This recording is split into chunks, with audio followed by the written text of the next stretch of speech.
এখনো মনুষ্যত্ব কিন্তু বেঁচে আছে। কেন বলছি কথা শুনুন। অবাস্তব হলেও সত্যি, এখনো মনুষ্যত্ব বেঁচে আছে। কেন বলছি সেটা শুনুন।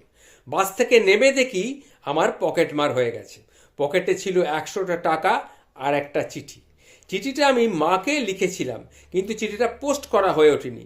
তাতে লেখা ছিল, মা, আমার চাকরি চলে গেছে, আর এখন এই টাকা তোমাকে পাঠাতে পারবো না।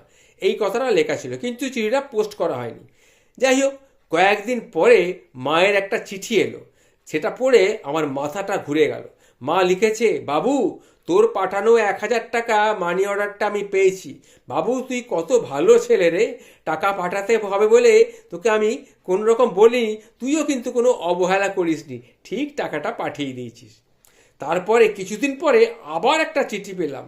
সেই চিঠিতে লেখা ছিল, ভাই, 100 টাকা আর তোমার 900 টাকা আমার কাছ থেকে দিয়ে আমি তোমার মাকে মানি অর্ডার করে পাঠিয়ে দিয়েছি। তুমি কোনো চিন্তা করো না, মা তো সবারই এই রকমই হয়, তাই না?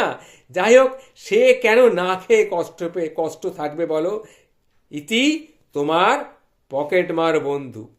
বুঝে দেখুন, সবাই খারাপ হয় না, মনুষ্যত্ব কিন্তু এখনো বেঁচে আছে। পকেটমার হতে পারে সে, কিন্তু তারও মনুষ্যত্ব বোধ কিন্তু আছে।